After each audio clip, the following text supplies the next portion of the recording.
পড়ছিলাম আমার বোবা ফুল, কলমে তৃপ্তি হেসান নওরা। পর্ব সংখ্যা 14। অভ্র মাহির প্রতিবাদী হয়ে উঠল নিমিষেই।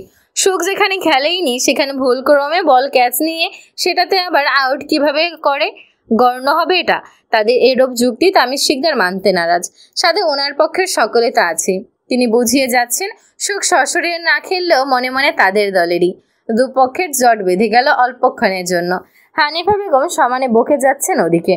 তিনি এই আউট মানবেন না কোনোভাবেই। সুখকেও চোখের চাহনিতে শাসিয়ে দিতে ভুলল না। ওর জন্যই তো বর্তমানে এমন পরিস্থিতি তৈরি হয়েছে। বর্ণা খানিক দূরেই, তার অভিব্যক্তিতে অনুপরিমাণ হেলদোল নেই। পা আড়াআড়ি করে দাঁড়িয়ে ভ্রু কুঁচকে আছে দিক শূন্যে। দুহাতে ব্যাট ঘুরিয়ে ফিরছে অদ্ভুত কায়দায়। ঘামার্ত কপালে গুটি কয়েক চুল এসে লেপ্টে আছে। পরনে সাদা জার্সির বক্ষস্থলে ঘামে ভিজে নাজেহাল অবস্থা। ঘাড় তেরা করে ফট করে হঠাৎ সুখের দিকে চাইল বর্ণ। বাজ পাখির মতো তীক্ষ্ণ ধারালো সেই দৃষ্টি। সুখ তখন স্বীয় হাতের দিকে তাকিয়ে। মুখ ফ্যাকাশে হয়ে আছে রমণীর। দুহাত খুলছে তো পরপর মুঠ পাকাচ্ছে। তীব্র গতিতে বল ওপর থেকে ছিটকে আসে হাতে বেশ ভালো মতনই লেগেছে। তখন এক মুহূর্তের জন্য মনে হয়েছিল হাড়গোড় বোধহয় চুরমার। যদিও ব্যথা এখন সেরে এসেছে প্রায়।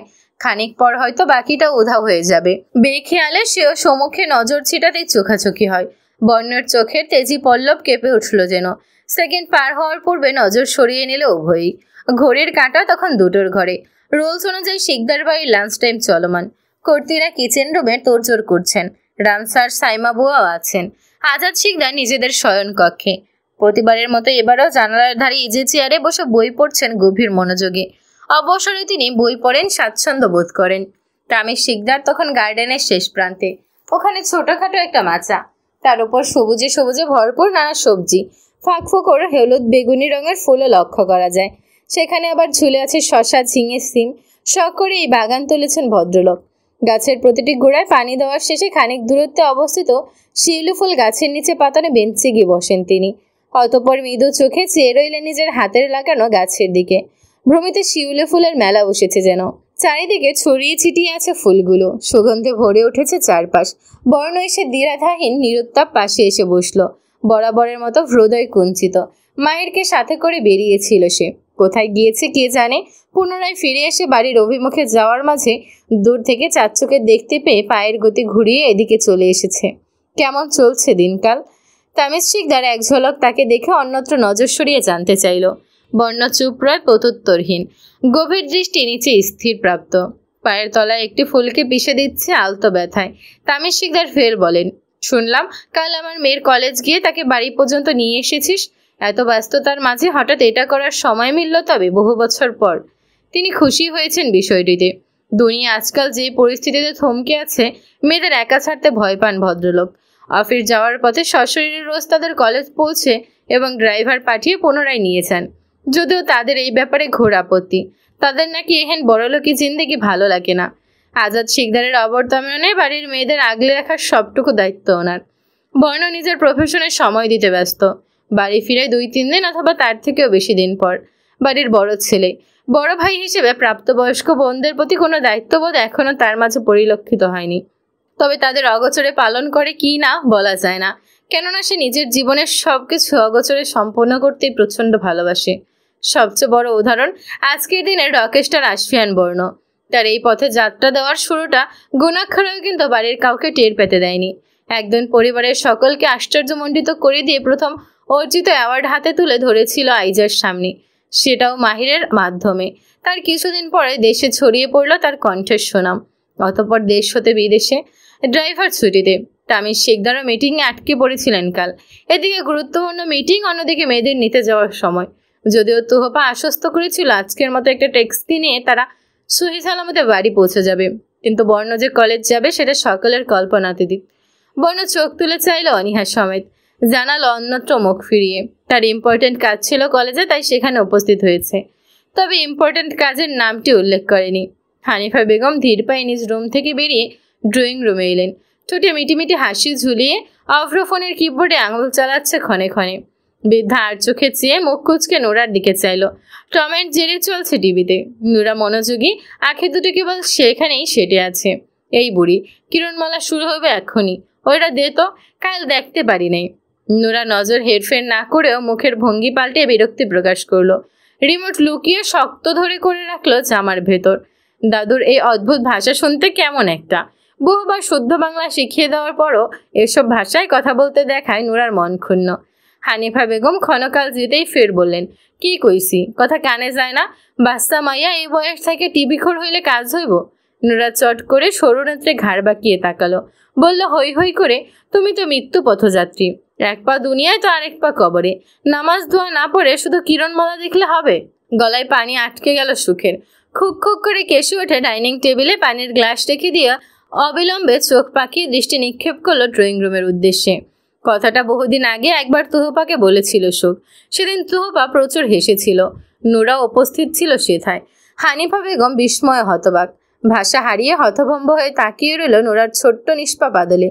এই বাচ্চা কি বলল? সে মৃত্যু পথযাত্রী, এক পা দুনিয়ায় তো আরেক পা কবরে। এত বড় কথা ও কিভাবে বলতে পারে? নিশ্চয় বড় কেউ শিখিয়ে দিয়েছে। বৃদ্ধা হাই হাই করে ওঠেন, যত বড় মুখ নয় তত বড় কথা। কি কইলে তুই? আমার মৃত্যু কামনা করলি? বোঝা হইয়া গেছে না সবার কাছে? অত বড় কথা শুধু শুধু তোর মাথায় আইতো না। কে শিখাইয়া দিছে বল?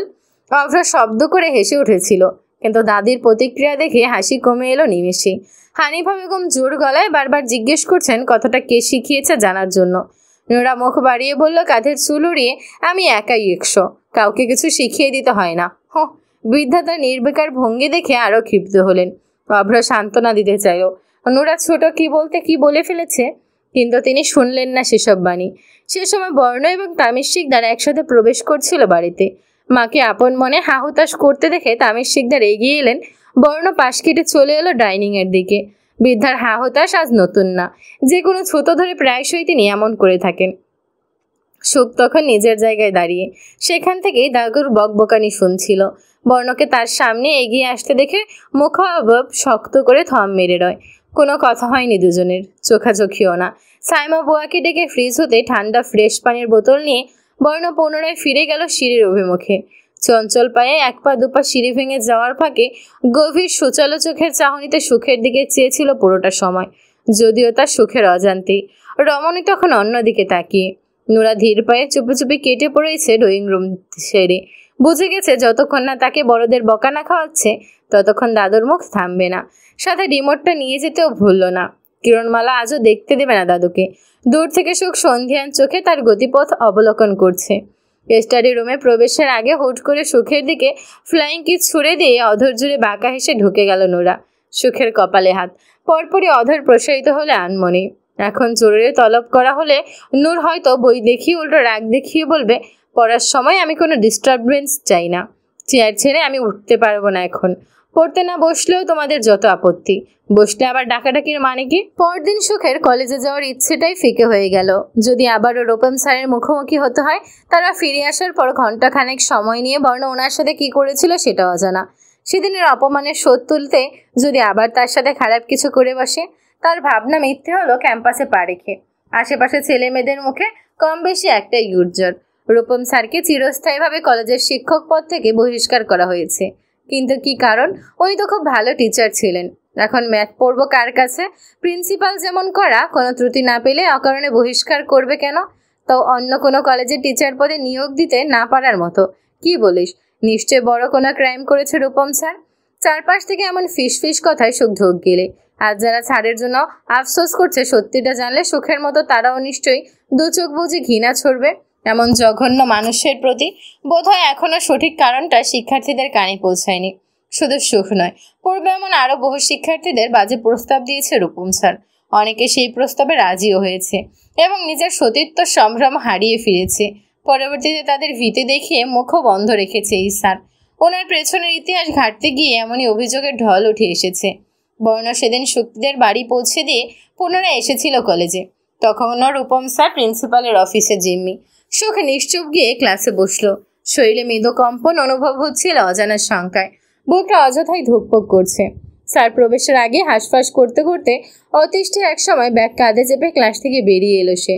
চরিত্রবান এবং অন্তরে ভালোবাসা থাকলে জেদি রাগী রক্তটা গরিব দিনে এনে দিন খায় এমন মানুষের সাথেও দিব্যি এক জনম নিশ্চিন্তে পার করা যায়, কিন্তু চরিত্রহীন কারোর সাথে ঘর করা যায় না। সুখের আনন্দ মিশ্রিত বড্ড আফসোস হচ্ছে রূপম স্যারের জন্য, সাথে উপহাস্যও পাচ্ছে ভীষণ। তার এই চরিত্র এতদিন হয়তো স্ত্রীর অগোচর ছিল, কিন্তু আজকের পর সংসার, স্ত্রী, সন্তান তাই নিজের কাছে থাকবে কিনা কে জানে। স্যার চিরস্থায়ী বহিষ্কারের পেছনে যদি বর্ণর হাত থাকে, সুখের বিশ্বাস এতক্ষণে ওনার পরিবারের সামনেও তার পশুসম চরিত্র উন্মুক্ত হয়ে গেছে। কেননা বর্ণটা চোখের সামনে নিজের পক্ষ থেকে দেওয়া অন্যের নিষ্ঠুর হাহাকার আকুতি, পরাজিত মুখশ্রী দেখতে খুব ভালোবাসে।